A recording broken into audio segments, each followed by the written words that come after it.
बिस्मिल्लाहिर्रहमानिर्रहीम। Welcome back dear students. एक बार फिर हम हाजिर हो गए ऑनलाइन लेक्चर में। आज का जो हमारा टॉपिक है, ठीक है, वो है एग्जाम्पल 4.3 और असाइनमेंट 4.3, ठीक है, जो कि रिलेटेड है टार्क या मोमेंट आर्म के साथ, ठीक है, जो कि रिलेटेड है किस चीज़ के साथ, टार्क आर मोमेंट आर्म के साथ। Page number 114, example assignment number 4.3। अच्छा डियर स्टूडेंट्स,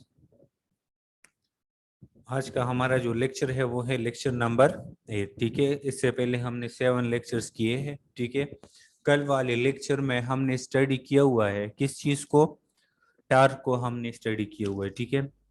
टार्क को हमने काफ़ी डिटेल में डिस्कस किया हुआ है कि टार्क क्या है, ठीक है। टार्क को हम किस तरह डिफाइन कर सकते हैं, ठीक है। डिफिनीशन ऑफ टार्क हमने किए थे, ठीक है। टार्क को हम किस तरह डिफाइन कर सकते हैं, इसको मैं एक बार रिवाइज करता हूँ, ठीक है, ताकि आप लोगों के जहन में ये बैठ जाए। अच्छा स्टूडेंट्स, टार्क या मोमेंट ऑफ फोर्स, ठीक है। मैंने आप लोगों को कल भी बताया था कि टार्क जो है वो हमारे साथ है, मतलब फिजिस्ट यूज करते हैं, और इंजीनियर जो यूज करते हैं वो मोमेंट ऑफ फोर्स यूज करते हैं, ठीक है। क्या यूज करते हैं? Moment of force. तो इसमें आप लोगों ने कंफ्यूज नहीं होना है कि टार्क क्या है या मोमेंट ऑफ फोर्स। कोई आपसे पूछ ले कि मोमेंट ऑफ फोर्स क्या है या टार्क क्या है, तो आपने बिल्कुल भी कंफ्यूज होना नहीं है, ठीक है। आपने बिल्कुल भी कंफ्यूज नहीं होना, ठीक है, कि इन दोनों में डिफरेंस क्या है, ठीक है। डिफरेंस नहीं है, ये दोनों सेम चीजें हैं, ठीक है। अच्छा, टार्क को बेटा हम किस तरह डिफाइन कर सकते हैं, ठीक है। टार्क को हम डिफाइन कर सकते हैं turning effect of a body, turning effect produce in a body about apex point due to applied force is called torque और मोमेंट ऑफ फोर्स। ऑब्जेक्ट में टर्निंग इफेक्ट क्रिएट हो जाए, ठीक है, अप्लाइड फोर्स की वजह से, उसे हम क्या कहते हैं? टार्क कहते हैं या मोमेंट ऑफ फोर्स कहते हैं। सिंपल एग्जांपल कल भी मैंने आप लोगों को बताया था। एग्जांपल क्या था? एग्जांपल में था ये डोर, आप अपने घर के डोर की तरफ देख लिए या अपने रूम की डोर की तरफ देख लिए। जब आप लोग इसे ओपन करना चाहते हैं, ठीक है, तो इसके हैंडल्स पे आप लोग फोर्स अप्लाई करते हैं, ठीक है। तो जब आप इसके हैंडल पे फोर्स अप्लाई करते तो स्लोली, मतलब स्मॉलर फोर्स के जरिए आप इस डोर को रोटेट कर सकते हैं, ठीक है। अब इसमें जो टर्निंग इफेक्ट क्रिएट हो जाए, इस टर्निंग इफेक्ट को, मतलब इसमें जो टर्निंग इफेक्ट आ जाए, ठीक है, इस टर्निंग इफेक्ट को हम क्या कहते हैं? टार्क कहते हैं। इस टर्निंग इफेक्ट को हम क्या कहते हैं? टार्क कहते हैं, ठीक है। फिर हमने इस तरह भी डिफाइन किया हुआ था कि टार्क हमारे साथ डिफाइन होता है the cross product of force end moment arm. Cross product of force end moment arm से भी हम टार्क को डिफाइन कर सकते हैं, ठीक है। मतलब क्या है इसका कि आप लोगों ने जितना फोर्स अप्लाई किया हुआ है इस डोर पे, ठीक है, मतलब यहाँ पे बुक के पेज नंबर 112 की तरफ देख ले, फिगर नंबर 4.12 की तरफ देख ले, तो यहाँ पे इस डोर पे आप लोगों ने फोर्स अप्लाई किया हुआ है। क्या किया है? फोर्स अप्लाई किया है, ठीक है। अब जितना फोर्स आप लोगों ने अप्लाई किया हुआ है, और एक्सिस से लेकर जिस पॉइंट के साथ, मतलब ये डोर दीवार के साथ अटैच है, एक खास एक्सिस से ये रोटेट होता है, उस एक्सिस से लेकर जिस पॉइंट तक आप लोगों ने फोर्स अप्लाई किया है, जिस पॉइंट पे आपने फोर्स अप्लाई किया हुआ है, ठीक है, यहाँ पे ये डिस्टेंस क्या है? ये लेंथ है। इस लेंथ को हम क्या कहते हैं? मोमेंट आर्म कहते हैं। इसको हम क्या कहते हैं? मोमेंट आर्म कहते हैं, ठीक है। और यहाँ पे ये फोर्स क्या है? यहाँ पे जितना वो फोर्स है जो आप लोगों ने अप्लाई किया हुआ है। याद रखिए कि ये फोर्स और डिस्टेंस एक दूसरे के साथ परपेंडिकुलर होगा, तो टार्क जो है वो हमारे साथ मैक्सिमम क्रिएट होगी। मतलब क्या है कि यहाँ पे एंगल 90 डिग्री एंगल बनेगी, तब आपके साथ फोर्स क्या होगी? मैक्सिमम होगी, सॉरी, टार्क मैक्सिमम होगी, ठीक है। ये है हमारे साथ क्या? ये है हमारे साथ टार्क, ठीक है। मोमेंट आर्म भी आप लोगों ने पहचान लिया, ठीक है। इसके लिए हमारा फोर्स भी आप लोग जानते हैं कि फोर्स क्या है, ठीक है। इसी तरह टार्क को हम रिप्रेजेंट करते हैं किस चीज से? टास से रिप्रेजेंट करते हैं। टार्क को हम रिप्रेजेंट करते हैं किस चीज से? टास से रिप्रेजेंट करते हैं। यहाँ पे आप लोग बुक के पेज नंबर 112 इक्वेशन नंबर 4.7 की तरफ देख ले, तो ये आप लोगों को नजर आ जाएगा। ये सिंबल है किस चीज का? टार्क का, ठीक है। टार्क को का जो मैथमेटिकल फॉर्म है वो हम राइट कर सकते हैं F multiply by D, force multiply by displacement या डिस्टेंस भी हम कह सकते हैं। तो यहाँ पे ये डिस्टेंस को हम किस चीज से रिप्रेजेंट करते हैं, मोमेंट आर्म से रिप्रेजेंट करते हैं। किस चीज से, मोमेंट आर्म से। या इसे हम लीवर आर्म भी कह सकते हैं। इसे हम क्या कह सकते हैं, लीवर आर्म भी कह सकते हैं। अब इसके लिए हमने यूनिट को डिराइव किया था कि यूनिट क्या है, ठीक है। तो फोर्स का यूनिट है न्यूटन और डिस्प्लेसमेंट का यूनिट है मीटर, ठीक है। तो इसका हमारे साथ जो यूनिट हो जाएगा वो क्या बन जाएगा, न्यूटन मीटर बन जाएगा, ठीक है। ये था हमारे साथ क्या, ये हो गया हमारे साथ टार्क, ठीक है। फिर कल हमने काफी डिटेल में इसके बारे में डिस्कशन की थी कि इसमें हमारे साथ ये डिपेंड किस चीज पे करता है, ठीक है। तो ये डिपेंड करता है अप्लाइड फोर्स पे, कि जितना आपने ज्यादा फोर्स अप्लाई किया हुआ है, जिस एंगल के साथ किया है, वो भी बाद में आ जाएगा, ठीक है। लेकिन फर्स्ट हम बात करें फोर्स के, कि जितने ज्यादा फोर्स के साथ आपने इस डोर पे फोर्स अप्लाई किए हुए, मतलब 10 न्यूटन है तो उस पे एक टार्क क्रिएट होगा। अगर 30 न्यूटन है तो उसमें ज्यादा टार्क क्रिएट होगा, सेम मोमेंट आर्म पे, ठीक है। तो याद रखिए कि डिपेंड करते हैं आपके साथ फोर्स पे, क्योंकि फोर्स और टार्क का एक दूसरे के साथ रिलेशन क्या है, डायरेक्ट है। अगर आप मोमेंट आर्म को कांस्टेंट रखते हैं, ठीक है, तो टार्क क्या है, वो मैक्सिमम हो जाएगी, टार्क ज्यादा हो जाएगी, ठीक है। अब दूसरा किस चीज पे डिपेंड करता है, मोमेंट आर्म पे डिपेंड करता है। अगर आप लोगों के साथ मोमेंट आर्म ज्यादा है, मोमेंट आर्म क्या है, ज्यादा है, फोर्स आपने कांस्टेंट रखा, लेट सपोज 10 न्यूटन फोर्स है, फर्स्ट आपके साथ मोमेंट आर्म 1 मीटर है, तो टार्क आपके साथ एक टाइप की क्रिएट हो जाएगी। अब आपने मोमेंट आर्म को ज्यादा कर दिया, लेट सपोज 2 मीटर कर ली, तो दोबारा आपके साथ जो उसी 10 न्यूटन पे टार्क क्रिएट होगी वो ज्यादा क्रिएट होगी, क्योंकि टार्क और मोमेंट आर्म का एक दूसरे के साथ रिलेशन क्या है, डायरेक्ट है। तीसरा डिपेंड करता है एंगल पे, कि आप कौन से एंगल के साथ इस पे फोर्स अप्लाई कर रहे हैं, कौन से एंगल के साथ इस पे फोर्स अप्लाई कर रहे हैं, वो एंगल क्या है, ठीक है। वो एंगल हमारे साथ क्या है, ठीक है। टार्क जो है वो हमारे साथ यहाँ पे जिस एंगल के साथ हम फोर्स अप्लाई कर रहे हैं, ठीक है। याद रखिए कि अगर हमने 90 डिग्री एंगल के साथ फोर्स अप्लाई कर लिया, ठीक है, मतलब मोमेंट आर्म के साथ 90 डिग्री एंगल के साथ, तो टार्क जो है वो मैक्सिमम क्रिएट होगा। अब अगर हमने 0 डिग्री या 180 डिग्री पे फोर्स अप्लाई किया, तो यहाँ पे हमारे साथ टार्क क्रिएट नहीं होगा। अगर क्रिएट होगा भी तो बहुत ज्यादा स्मॉलर क्रिएट होगा, मिनिमम टार्क हमारे साथ क्रिएट होगा, ठीक है। तो ये है हमारे साथ टार्क। फिर हमने टार्क के टू टाइप्स है, ठीक है। एक को हम रिप्रेजेंट करते हैं क्लॉकवाइज टार्क, दूसरे को हम रिप्रेजेंट करते हैं एंटी क्लॉकवाइज टार्क, ठीक है। क्लॉकवाइज टार्क को हम किस तरह लेते हैं, एंटी क्लॉकवाइज टार्क को हम किस तरह लेते हैं। क्लॉकवाइज का एक्चुअल मतलब क्या है, क्लॉकवाइज का मतलब है कि जो नीडल नीडल जो होते हैं, ठीक है, मतलब घड़ी की नीडल जो होते हैं वो एक ही साइड पे रोटेट होते हैं। किस साइड पे रोटेट होते हैं, मतलब जिस तरह ये घड़ी की नीडल्स होते हैं वो जिस डायरेक्शन में रोटेट होते हैं उसे हम क्लॉकवाइज कहते हैं, उसे हम क्या कहते हैं, क्लॉकवाइज कहते हैं। अब अगर इसके अपोजिट आप लोग चले जाए, ठीक है, इस क्लॉकवाइज डायरेक्शन के आप लोग अपोजिट चले जाए, उसे हम क्या कहते हैं, एंटी क्लॉकवाइज कहते हैं, ठीक है। तो यहाँ पे हम एंटी क्लॉकवाइज को पॉजिटिव लेते हैं, मतलब जो भी टार्क आपके साथ आ जाए, ऑब्जेक्ट में टर्निंग क्रिएट हो जाए, और अगर वो टर्निंग एंटी क्लॉकवाइज हो, वो टर्निंग किस साइड पे हो, एंटी क्लॉकवाइज हो, तो वहां पे जो टार्क क्रिएट होगी उसे हम किस तरह लेते हैं, उसे हम लेते हैं पॉजिटिव, ठीक है। एंटी क्लॉकवाइज टार्क हम किस तरह लेते हैं, पॉजिटिव लेते हैं। दूसरी बात ये कि हमारे साथ जो क्लॉकवाइज टार्क है, ठीक है, उसे हम लेते हैं नेगेटिव, मतलब आपके साथ जो टार्क आ जाए, ठीक है, उसे हम किस तरह लेते हैं, नेगेटिव लेते हैं, ठीक है। अच्छा, ये है हमारे साथ टार्क, जो कि कल भी हमने काफी डिटेल में इसके बारे में डिस्कशन की थी। आप लोगों ने आई थिंक कि नोट भी किया होगा, क्योंकि मैंने कल आप लोग को होमवर्क दिया था कि 2-3 इस तरह की एग्जांपल आप लोग डेली लाइफ में देख ले कि जिसमें टार्क क्रिएट होती है, ठीक है।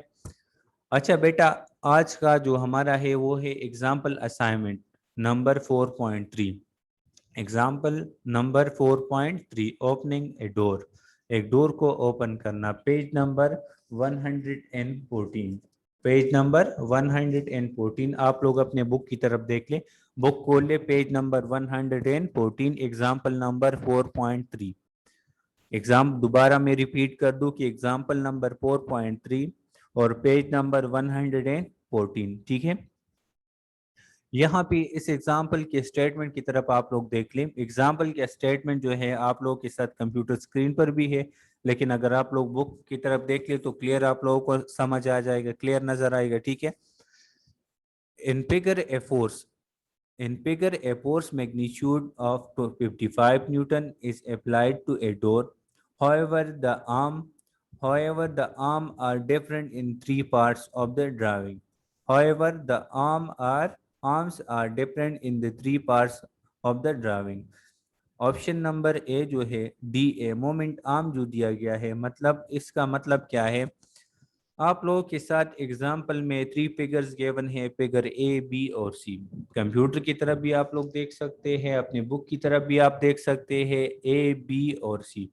ये हमारे साथ थ्री ऑब्जेक्ट्स गिवन है। ठीक है, मतलब थ्री मोमेंट आर्म हमारे साथ गिवन है। इन तीनों मोमेंट आर्म पे जो हमारे साथ फोर्स लग रही है वो सेम है। फोर्स का जो मैग्नीट्यूड है वो क्या है, वो सेम है। मतलब हर एक पे, यहाँ पर भी 55 न्यूटन फोर्स लग रही है, यहाँ पर भी 55 न्यूटन है, यहाँ पर भी 55 न्यूटन है। लेकिन हमारे साथ जो मोमेंट आर्म है वो क्या है, वो डिफरेंट है। मोमेंट आर्म क्या है, डिफरेंट है। थ्री मोमेंट्स आर्म गिवन है, वो तीनों हमारे साथ क्या है, डिफरेंट है। ठीक है। मोमेंट आर्म नंबर ए जो है, ठीक है, जिसको हम डी ए से रिप्रेजेंट करते हैं। याद रखिए कि मोमेंट आर्म को हम आर से भी रिप्रेजेंट कर सकते हैं, मोमेंट आर्म को हम डी से भी रिप्रेजेंट कर सकते हैं। ठीक है। तो डी ए या आर ए गिवन है 0.80 मीटर। फर्स्ट नंबर जो गिवन है वो कितना है, 0.8 मीटर। ऑप्शन नंबर बी या फिगर नंबर बी में जो मोमेंट आर्म गिवन है वो कितना है, वो है डी बी जो कि 0.6 मीटर है। वो कितना है, 0.6 मीटर है। एंड ऑप्शन नंबर सी में जो गिवन है वो 0 मीटर है। मतलब ऑप्शन नंबर सी में मोमेंट आर्म सिरे से है नहीं, मोमेंट आर्म सिरे से मौजूद नहीं है। हमने करना क्या है, find the torque in each case. हर एक केस पे हमने टार्क को फाइंड करना है। मतलब ऑप्शन ए के लिए भी हमने टार्क को फाइंड करना है, ऑप्शन बी के लिए भी हमने टार्क को फाइंड करना है, और ऑप्शन नंबर सी के लिए भी हमने टार्क को क्या करना है, फाइंड करना है। ठीक है। अब याद रखिए स्टूडेंट्स कि यहाँ पे हम गिवन डेटा में क्या लिख सकते हैं। याद रखिए कि यहाँ पे जो आप लोगों के साथ फोर्स का मैग्नीट्यूड है वो क्या है, वो हर एक के लिए सेम है। फोर्स का जो मैग्नीट्यूड है वो क्या है, वो सेम है। लेकिन मोमेंट आर्म जो है वो डिफरेंट है। ए के लिए अलग है, बी के लिए अलग है, और सी के लिए क्या है, अलग है। ठीक है। अब हमने फाइंड करना है किस चीज को, टार्क को फाइंड करना है। किस चीज को हमने फाइंड करना है, टार्क को। ए पॉइंट पर भी, बी पर भी और सी पर भी। तो गिवन डेटा में हम राइट कर सकते हैं कि मैग्नीट्यूड ऑफ फोर्स को कितना है, 55 Newton. Moment arm D A, मतलब पॉइंट ए पे मोमेंट आर्म जो दिया गया है वो 0.80 न्यूटन है। कितना है, 0.80 न्यूटन है। मोमेंट आर्म 8 पॉइंट बी वो दिया गया है 0.60 मीटर, और मोमेंट आर्म 8 पॉइंट सी वो दिया गया है 0.00 मीटर। मतलब अगर आप लोग यहाँ पे देख ले, ए पॉइंट पे अलग मोमेंट आर्म है, बी पॉइंट पे अलग मोमेंट आर्म है, सी पॉइंट पे सिरे से मोमेंट आर्म है ही नहीं। ठीक है, 0 मीटर है। ठीक है। अब इन तीनों मोमेंट आर्म पे हमने फोर्स को, सॉरी, टार्क को फाइंड करना है, जिसके लिए फोर्स क्या है, कांस्टेंट है। हमने किस चीज को फाइंड करना है, टार्क को फाइंड करना है। टार्क ए को हमने फाइंड करना है। ठीक है। टार्क बी को हमने फाइंड करना है। ठीक है। टार्क सी को हमने फाइंड करना है। ठीक है बेटा, इन तीनों टार्क्स को हमने फाइंड करना है। इन तीनों टार्क को हमने क्या करना है, फाइंड करना है। In each case, the lever arm is perpendicular distance between the axis of rotation and the line of action of force। इस लाइन का मतलब क्या है, इसका मतलब ये है कि हर एक पॉइंट पे, मतलब हर एक मोमेंट आर्म पे जो जो हम फोर्स अप्लाई कर रहे हैं, ठीक है, वो हम 90 डिग्री एंगल के साथ अप्लाई कर रहे हैं। ठीक है। अगर यहाँ पर भी अप्लाई करें, अगर यहाँ पर भी अप्लाई करें, ठीक है, या यहाँ पे अगर हम अप्लाई करें, ठीक है, तो वो हम क्या करते हैं, 90 डिग्री एंगल के साथ फोर्स अप्लाई करते हैं। ठीक है। अब हम आते हैं टार्क की डिफिनीशन की तरफ। ठीक है। इसके लिए हमारे साथ सोल्यूशन क्या होगी, टार्क की डिफिनीशन की तरफ आते हैं। इक्वेशन नंबर 4.7 पेज नंबर 112 की तरफ अगर आप लोग देख ले, इक्वेशन नंबर 4.7 गिवन है। वो इक्वेशन है F is equal to, sorry, is equal to F multiply by D. अब फोर्स तो कांस्टेंट है, लेकिन टार्क ए हमने फाइंड करना है, उसके लिए मोमेंट आर्म क्या है, डी ए है, उसके लिए मोमेंट आर्म क्या है, डी ए है। अब यहाँ पे आप लोग देख ले कि डी ए आपके साथ मौजूद है और फोर्स भी आपके साथ मौजूद है, तो हम टार्क ए को फाइंड कर सकते हैं। ठीक है, तो वैल्यू पुट करें, फोर्स की जगह 55 न्यूटन पुट करें, क्योंकि यहाँ पे हमारे साथ मौजूद है गिवन डेटा में 55 Newton. 55 Newton multiply by moment arm जो है वो 0.80 मीटर है। ठीक है, तो 55 मल्टीप्लाई बाय 0.80 मीटर, जब आप लोग इसे मल्टीप्लाई करें तो आंसर में आ जाएगा 44 न्यूटन मीटर।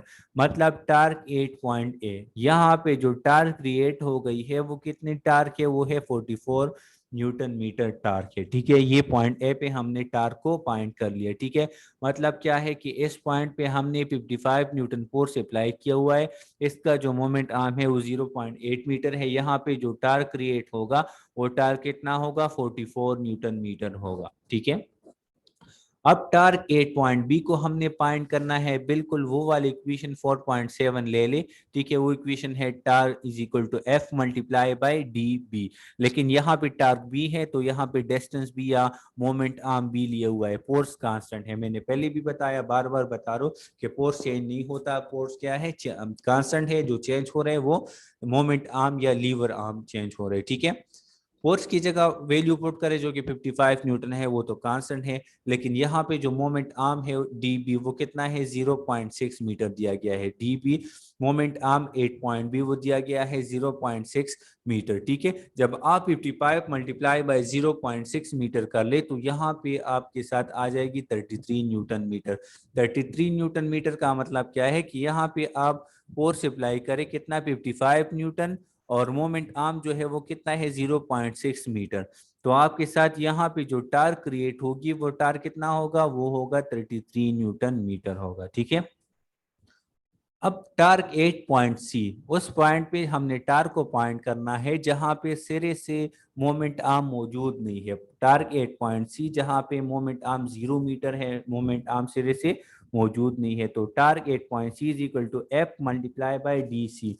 अब यहाँ पे आप देख सकते हैं कि एफ हमारे साथ कांस्टेंट है, लेकिन डी सी जो है वो चेंज है, वो 0 मीटर है, तो फोर्स 55 न्यूटन है, और 55 न्यूटन मल्टीप्लाई बाय 0.00 मीटर। जब आप लोग 55 मल्टीप्लाई बाय 0.00 मीटर कर ले तो याद रखिए, मैंने कल भी आप लोगों को बताया था, अभी भी बता रहा हूँ कि जीरो जिस चीज के साथ भी मल्टीप्लाई हो जाए वो टर्म क्या बन जाता है, जीरो बन जाता है। ठीक है, यहाँ पे मोमेंट आर्म जीरो है तो मल्टीप्लाई बाय 55 न्यूटन। जब आपके साथ मोमेंट आर्म है ही नहीं तो टार्क किस तरह क्रिएट होगा, टार्क के लिए मोमेंट आर्म का होना लाजमी है। अगर आपके साथ मोमेंट आर्म है नहीं, ठीक है, तो आप जितना भी फोर्स अप्लाई करें ऑब्जेक्ट में टार्क क्रिएट नहीं होगा। ठीक है, तो टार्क क्या होगा, जीरो होगा। कब, जब आपके साथ मोमेंट आर्म जीरो हो जाए। ठीक है, तो ये 3 पॉइंट्स है, मतलब यहाँ पे जो हमारे साथ टार्क जीरो क्रिएट होगी, क्यों जीरो क्रिएट होगी, क्योंकि यहाँ पे मोमेंट आर्म सिरे से मौजूद नहीं है। ठीक है, जब आपके साथ मोमेंट आर्म नहीं है तो फोर्स जितना आपकी मर्जी लगा दे, ठीक है, आपके साथ सिरे से डोर है ही नहीं, तो आप लोग जितना मर्जी दीवार पे फोर्स लगाए, क्या वो रोटेट हो जाएगा, नहीं, क्योंकि मोमेंट आर्म आपके साथ क्या है, जीरो है। ठीक है, तो ये 3 पॉइंट्स पे हमने पॉइंट कर ली, किस चीज को, टार्क को हमने पॉइंट कर लिया। Because the lever arm is different in each case the torque is different. ठीक है, लास्ट लाइन की तरफ देख ले बुक के पेज नंबर 114 पे, because the lever arm is different in each case, lever arm हर एक केस में क्या है, डिफरेंट है, टार्क इज डिफरेंट, टार्क क्या है, डिफरेंट है। Even though the magnitude of the applied force is the same, even ये कि मैग्नीट्यूड ऑफ अप्लाइड फोर्स वो क्या है, वो सेम है। In part A B and B the torque are positive, in part A B and C the torque को हम positive लेते हैं। पॉजिटिव क्यों लेते हैं, क्योंकि यहाँ पे जो टार्क क्रिएट हो गया है वो एंटी क्लॉकवाइज है। Since the poles tend to produce the counterclockwise rotation of the door, याद रखिए कि आपके जहन में होगा कि वहां पे तो हम एंटी क्लॉकवाइज के बारे में बात कर रहे थे, यहाँ पे तो वर्ड आ गया काउंटर क्लॉकवाइज। याद रखिए स्टूडेंट्स कि काउंटर क्लॉकवाइज या एंटी क्लॉकवाइज दोनों हमारे साथ क्या है, सेम है, दोनों क्या है, सेम है। काउंटर क्लॉकवाइज या एंटी क्लॉकवाइज का मतलब क्या है, सेम है। ठीक है, motion of the door in part see the line of action of force through the axis of rotation the Hanks Hence the lever arm is 0 and the torque is 0. Part C पे जो हमारे साथ x से जो पास होती है, ठीक है, मतलब जो जितना हम फोर्स अप्लाई कर रहे हैं, आपके साथ एक्सिस ऑफ रोटेशन मौजूद है नहीं है, आपके साथ मोमेंट आर्म 0 है, मोमेंट आर्म नहीं है, जितना मर्जी आप लोगों के फोर्स अप्लाई कर, यहाँ पे तो 55 न्यूटन हमने अप्लाई किया हुआ है, 55,000 न्यूटन फोर्स भी आप लोग अप्लाई कर ले, ठीक है, तो ये ऑब्जेक्ट जो है इसमें टार क्रिएट नहीं होगा। क्यों क्रिएट नहीं होगा? क्योंकि आपके साथ मोमेंट आर्म नहीं है, ठीक है। तो ये था हमारे साथ एग्जांपल नंबर 4.3। अब आते हैं हम असाइनमेंट नंबर 4.3 की तरफ, ठीक है। असाइनमेंट नंबर 4.3 की तरफ आप लोग देख लें।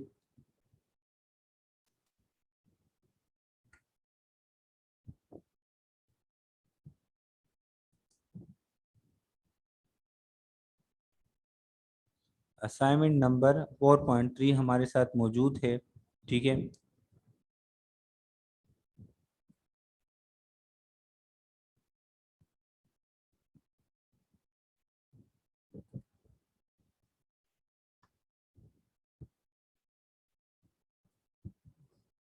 असाइनमेंट नंबर 4.3 में आप अपने बुक की तरफ देख लें।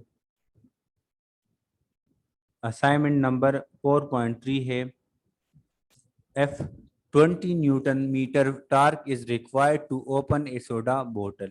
अगर हमारे साथ 20 Newton metre force sorry torque required है एक बोतल के ढक्कन को खोलने के लिए, ए बॉय विद ए बोतल opener apply a force perpendicular at 0.1 metre. अगर एक बंदा 0.1 मीटर के साथ, मतलब 0.1 मीटर मोमेंट आर्म है, इसके साथ फोर्स अप्लाई कर ले, ठीक है।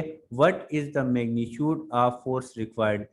इसका जो फोर्स होगा इसका मैग्नीट्यूड क्या होगा, इसका जो फोर्स होगा उसका, उस फोर्स का मैग्नीट्यूड हमारे साथ क्या होगा, ठीक है। उस फोर्स को हमने फाइंड करना है, ठीक है।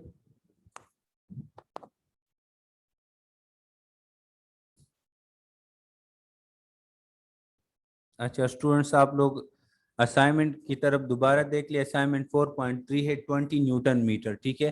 20 न्यूटन मीटर क्या है कि हमारे साथ जो टार्क रिक्वायर्ड है, ठीक है, वो टार्क कितना है, ठीक है, टार्क है सॉरी जो टार्क रिक्वायर्ड है वो है 20 न्यूटन मीटर, ठीक है। 20 न्यूटन मीटर के साथ साथ 20 न्यूटन मीटर के साथ हमारे साथ टार्क रिक्वायर्ड है बोतल को ओपनिंग के लिए, ठीक है। अब हमने फाइंड करना है फोर्स को। किस चीज को फाइंड करना है? फोर्स को। इसके लिए हमने हमने लेना है किस चीज को बेटा?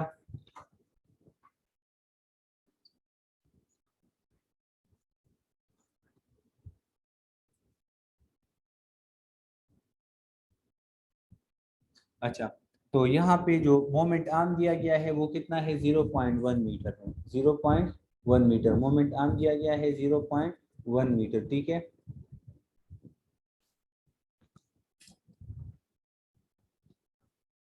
ठीक है बेटा। अच्छा, तो यहाँ पे हमने करना क्या है कि यहाँ पे टार्क हमारे साथ मौजूद है और हमारे साथ मोमेंट आर्म भी मौजूद है। हमने फाइंड करना है किस चीज को? फोर्स को फाइंड करना है। अभी तक हम फाइंड कर रहे थे टार्क को, ठीक है। अब हमारे साथ टार्क मौजूद है, ठीक है। टार्क क्या है? टार्क हमारे साथ मौजूद है, लेकिन हमने फाइंड करना है किस चीज को? हमने फाइंड करना है मोमेंट सॉरी फोर्स को हमने फाइंड करना है, और मोमेंट आर्म जो है वो भी हमारे साथ क्या है? मौजूद है, ठीक है। मोमेंट आर्म वो भी हमारे साथ मौजूद है, ठीक है।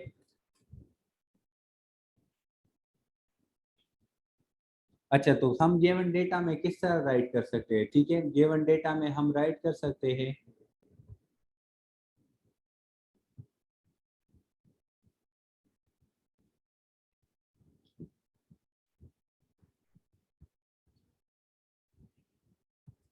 अच्छा, आप लोग अपने कंप्यूटर स्क्रीन की तरफ देख ले बेटा। यहाँ पे ये असाइनमेंट आप लोगों की स्क्रीन पे आया होगा, ठीक है। यहाँ पे है फोर्स ऑन बोतल opener 20 Newton metre torque is required to open a soda बोतल। A boy with a bottle opener applied a force perpendicular at 0.1 meter. What is the magnitude of force required? यहाँ पे हमारे साथ torque given है। वो torque कितना given है? Torque कितना दिया गया है? वो टार्क जो हमारे साथ मौजूद है वो है 20 न्यूटन मीटर। कितना है? 20 न्यूटन मीटर है, ठीक है। अब इसके साथ जो हम फोर्स अप्लाई करें वो फोर्स कितना होगा? फोर्स के मैग्नीट्यूड को हम फाइंड करना है। मैग्नीट्यूड ऑफ फोर्स को हमने फाइंड करना है, ठीक है। और हमारे साथ जो मोमेंट आर्म है वो मोमेंट आर्म कितना है, मोमेंट आर्म हमारे साथ मौजूद है 0.1 मीटर, 0.1 मीटर मोमेंट आर्म मौजूद है और फोर्स का मैग्नीट्यूड को हमने फाइंड करना है। तो गिवन डेटा को हम किस तरह राइट कर सकते हैं, गिवन डेटा में हम राइट कर सकते हैं टार्क, जो कि हम रिप्रेजेंट करते हैं टार्क से, वो बराबर है 20 न्यूटन मीटर। किस चीज के बराबर है, 20 न्यूटन मीटर के बराबर है। टार्क बराबर है 20 न्यूटन मीटर के बराबर है, ठीक है। अच्छा, हमारे साथ जो मोमेंट आर्म गिवन है वो है 0.1 मीटर। कितना गिवन है, 0.1 मीटर। ये आप लोगों के साथ गिवन डेटा में मौजूद है कि टार्क 20 न्यूटन मीटर है, हमने राइट कर लिया स्टेटमेंट से, ठीक है। और मोमेंट आर्म जो है वो हमारे साथ है 0.1 मीटर है, ठीक है। और हमने फाइंड किस चीज को करना है, हमने फाइंड करना है फोर्स को, कि फोर्स हमारे साथ कितना रिक्वायर्ड होगा, हमने फोर्स को कितना, मतलब इस बोतल पे हम कितना फोर्स अप्लाई कर दें ताकि ये बोतल ओपन हो जाए, ठीक है। इससे पहले वाले एग्जांपल में हम टार्क को फाइंड कर रहे थे, अब यहाँ पे हम फाइंड करते हैं किस चीज को, फोर्स को हम फाइंड कर रहे हैं, ठीक है। रिक्वायर्ड में हमारे साथ क्या है, फोर्स रिक्वायर्ड है, रिक्वायर्ड में क्या है, फोर्स है। तो इसके लिए हम क्या राइट कर सकते हैं, फार्मूला प्लस सोल्यूशन, ठीक है। फार्मूला क्या है, tau is equal to d multiply by F, tau is equal to d multiply by F. D क्या है, मोमेंट आर्म है, एफ क्या है, एफ है हमारे साथ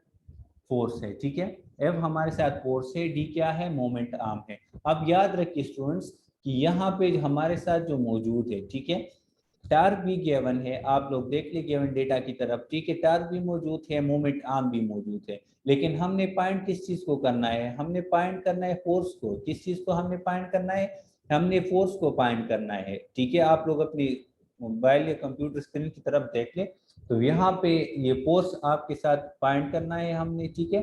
तो डिवाइडिंग बोथ साइड बाय हम क्या कर लेंगे, मोमेंट आर्म कर लेंगे, या dividing both side by d कर ले, dividing both side by d कर ले। जब हम dividing both side by d कर ले तो ये फोर्स एक साइड पे रह जाएगा, इक्वेशन बन जाएगा torque divide by d, F is equal to tar divide by d, equation बन जाएगा F is equal to tar divide by d. अब आपके साथ टार्क भी मौजूद है, मोमेंट आर्म भी क्या है, मौजूद है, आपके साथ टार्क भी मौजूद है और मोमेंट आर्म भी मौजूद है। वैल्यू पुट करें, जब आप लोग इसमें वैल्यू पुट करें, टार्क की जगह 20 न्यूटन मीटर पुट कर ले और मोमेंट आर्म की जगह 0.1 पुट कर ले, मोमेंट आर्म की जगह क्या पुट कर ले, 0.1 पुट कर ले, ठीक है। तो आपके साथ बन जाएगा F is equal to 200 Newton. कितना बन जाएगा, 200 न्यूटन। आपके साथ फोर्स रिक्वायर्ड होगा 200 न्यूटन, फोर्स रिक्वायर्ड होगा ताकि आप इस बोतल को क्या करें, ओपन कर दें।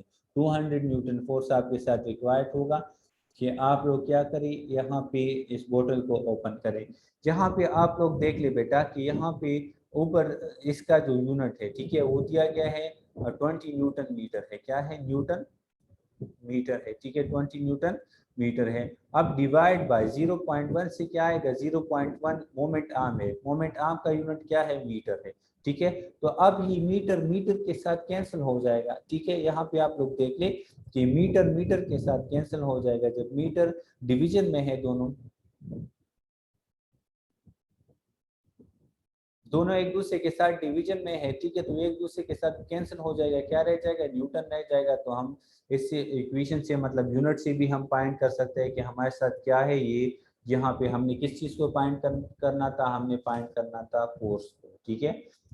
हमने किस चीज को फाइंड करना था, फोर्स को हमने फाइंड करना था। एक बार फिर देख ले बेटा, असाइनमेंट नंबर 4.3 में है फोर्स ऑन बोतल opener 20 Newton metre torque is required to open a soda bottle, a boy with a bottle opener applied a force perpendicular at 0.1 meter, what is the magnitude of force required। हमने find करना है किस चीज को, force को हमने find करना है, ठीक है। यहाँ पे एक बंदा है, ठीक है, एक बॉय है, एक लड़का है, ठीक है। वो एक बोतल को ओपन करना चाहता है, ठीक है। अब उस बोतल को ओपन करने के लिए 20 न्यूटन फोर्स मीटर फोर्स की जरूरत है। कितना फोर्स हो, 20 न्यूटन मीटर फोर्स की जरूरत है, ठीक है। अब उस बॉय के साथ जो बोतल ओपनर है, ठीक है, जिस चीज के जरिए वो ऐसे ओपन करता है, ठीक है, वो ओपनर का जो मोमेंट आर्म है वो कितना है, 0.1 मीटर है। वो कितना है, 0.1 मीटर है, ठीक है। What is the magnitude of force required, इस फोर्स का जो मैग्नीट्यूड होगा वो क्या होगा, ठीक है। अब गिवन डेटा में हम राइट कर सकते हैं torque is equal to, torque को हम रिप्रेजेंट करते हैं टा से, tau is equal to 20 Newton metre, torque हमारे साथ गिवन है स्टेटमेंट में 20 न्यूटन मीटर, ठीक है। अब यहाँ पे जो हमारे साथ मोमेंट आर्म गिवन है वो है 0.1 मीटर, तो ये भी गिवन डेटा में राइट करते हैं moment arm is equal to d से हम रिप्रेजेंट करते हैं वो है 0.1 metre. What is the magnitude of force required, इस फोर्स का जो मैग्नीट्यूड होगा वो क्या होगा, फोर्स मैग्नीट्यूड रिक्वायर्ड में हमने क्या राइट करना है, फोर्स को हमने राइट करना है, ठीक है। नेक्स्ट लिखते हैं फार्मूला प्लस सोल्यूशन, इसके लिए जो हमारे साथ फार्मूला है वो है torque is equal to moment arm multiply by force, या torque is equal to d multiply by f, ठीक है, या torque is equal to d cross f भी हम कह सकते हैं, ठीक है। अब आप लोगों के साथ डी मौजूद है, टार्क भी मौजूद है, टार्क भी मौजूद है और डी भी क्या है मौजूद है, लेकिन फोर्स हमारे साथ मौजूद नहीं है। हमने फाइंड करना है किस चीज को, फोर्स को फाइंड करना है। तो जब फोर्स को हम इक्विलिटी की एक साइड पे छोड़ रहे हैं तो dividing both side by d हम कर लेंगे, क्या करेंगे, dividing both side by d कर लेंगे, तो इक्वेशन बन जाएगा F is equal to tar divide by d, d tau के नीचे आ जाएगा तो हमारे साथ इक्वेशन बन जाएगा F is equal to tar divide by D. अब वैल्यू पुट करें, आपके साथ वैल्यू आ जाएगा torque is equal to, torque is equal to sorry F is equal to torque का जो वैल्यू है वो कितना है 20 न्यूटन मीटर है, यहाँ पे 20 न्यूटन मीटर पुट कर ले, और यहाँ पे जो आपके साथ मोमेंट आर्म गिवन है वो है 0.1 मीटर, मोमेंट आर्म कितना गिवन है 0.1 मीटर। जब आप लोग कर ले 20 डिवाइड बाई 0.1 तो फोर्स आ जाएगा 200 Newton. The required force is 200 Newton, मतलब ये है कि ये इस बंदे ने, इस बॉय ने 200 न्यूटन फोर्स अप्लाई करना है इस बोतल ओपनर पे के जरिए, किस चीज के ऊपर, बोतल के टॉप पर, बोतल के टेप पे, ठीक है। तो तब हमारे साथ इसमें टार्क क्रिएट होगी और ये ऑब्जेक्ट जो होगा वो रोटेट होगा, ये बोतल का जो टेप है वो ओपन हो जाएगा, ठीक है। ये था हमारे साथ असाइनमेंट नंबर 4.3। अब यहाँ पे आप लोग देख ले इसकी यूनिट्स की तरफ, टार्क का जो यूनिट है वो है 20 है, तो 20 के साथ न्यूटन मीटर है, और मोमेंट आर्म का जो यूनिट है वो मीटर है, तो मीटर मीटर डिवीजन में आए हुए है, ठीक है। तो मीटर मीटर एक दूसरे के साथ कैंसिल हो जाएगा, क्या रह जाएगा, न्यूटन रह जाएगा, क्या रह जाएगा, न्यूटन रह जाएगा, ठीक है। तो न्यूटन किस चीज का यूनिट है, फोर्स का यूनिट है, ठीक है। अच्छा, ये था हमारा आज का टॉपिक, मतलब एग्जाम्पल असाइनमेंट 4.3, ठीक है। मैंने काफ़ी डिटेल में इसी वजह से किया ताकि आप लोगों को समझ आ जाए, ठीक है। इसके ऊपर इंशाल्लाह न्यूमेरिकल्स भी होंगे, ठीक है। तो आप लोगों ने वहाँ पे फिर हम कर लेंगे लास्ट में, इस यूनिट के लास्ट में हम कर लेंगे, ठीक है बेटा। अच्छा बेटा, आप लोग अपने साथ होमवर्क नोट कर ले। आप लोगों का जो होमवर्क होगा वो होमवर्क है कि do practice on example and assignment 4.3, page number 114 and page number 115। Page number 114 और 15 पे जो एग्जाम्पल है, पेज नंबर 114 पे एग्जाम्पल है 4.3, और पेज नंबर 115 पे असाइनमेंट है, ठीक है, 4.3। तो इन दोनों को आप लोगों ने करना है, ठीक है। इस पे आप लोग प्रैक्टिस कर दे ताकि ये आप लोगों के जहन में बैठ जाए, ठीक है। जिस पॉइंट में भी मसला आप लोग पूछ सकते हैं, ठीक है। अपने हैंड को राइज कर दे।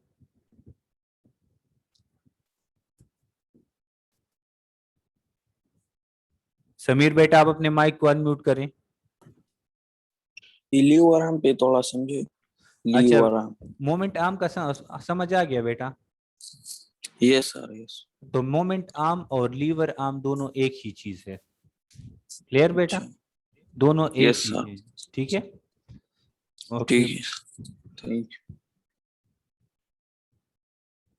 अच्छा हेजर जमशेद बेटा, आप अपने माइक को अनम्यूट करें प्लीज।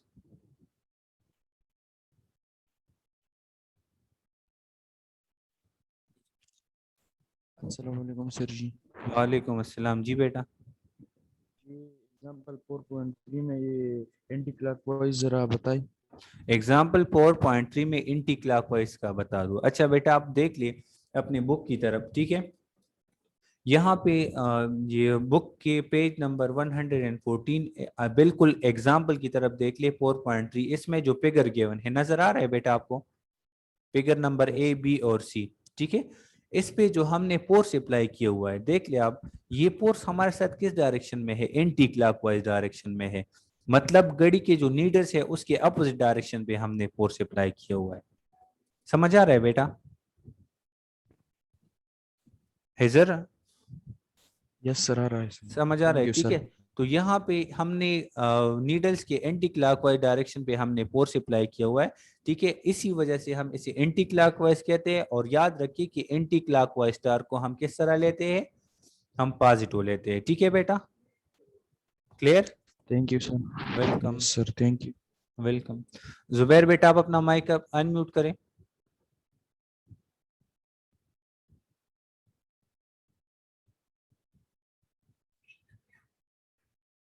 हुमायूं शाह बेटा आप अपना माइक अनम्यूट करें। जी अस्सलाम वालेकुम। वालेकुम अस्सलाम। जी बेटा। जी, असाइनमेंट का ये फार्मूला सॉल्यूशन की बात जरा समझाएं। असाइनमेंट का ये फार्मूला सोल्यूशन के बाद समझाओ। देख ले बेटा स्क्रीन के ऊपर, शाबाश। यहाँ पे देख ले, tau is equal to d multiply by F. इसका समझ आ रहा है बेटा? Yes sir. अच्छा बेटा, हमने किस चीज को फाइंड करना है, फोर्स को हमने फाइंड करना है। ठीक है, हमने फाइंड करना है किस चीज को, फोर्स को। तो फोर्स को हम इक्विलिटी की एक साइड पे छोड़ेंगे। Yes sir.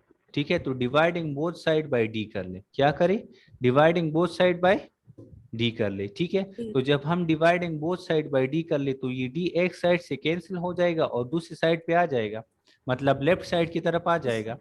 ठीक है, तो इक्वेशन हमारे साथ बन जाएगी F is equal to tar divide by d. F is equal to tar divide by d, इस तरह इक्वेशन बन जाएगी। तो इस इक्वेशन में वैल्यू पुट करें, आपके साथ आंसर आ जाएगा। क्लियर बेटा? Thank you sir. Welcome. Excuse me sir. जी जी बेटा। सर जी, क्लॉकवाइज और एंटी क्लॉकवाइज टॉर्क के समझाए। अच्छा बेटा, क्लॉकवाइज स्टार का मतलब ये है, मतलब क्लॉकवाइज आप अपने घड़ी की नीडल्स की तरफ देख ले। ठीक है, तो वो रोटेट होती है, तो वो जिस डायरेक्शन में रोटेट होती है उसे हम क्या कहते हैं, क्लॉकवाइज कहते हैं। क्या कहते हैं? क्लॉकवाइज। क्लॉकवाइज कहते हैं। अब अगर एक ऑब्जेक्ट उसके अपोजिट रोटेशन कर ले, मतलब ये नीडल जो है वो एक ही डायरेक्शन में मोशन करे, अगर ये अपोजिट डायरेक्शन में मोशन स्टार्ट कर ले तो इसे फिर हम क्या कहते हैं, एंटी क्लॉकवाइज कहते हैं। क्लियर बेटा?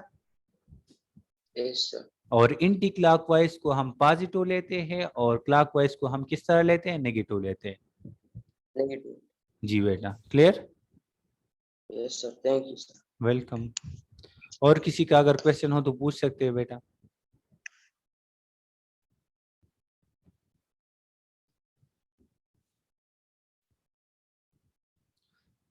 चलिए बेटा, ये था आज का हमारा टॉपिक, एग्जाम्पल असाइनमेंट 4.3। ठीक है, इस पे आप लोग प्रैक्टिस करें। अल्लाह हाफिज।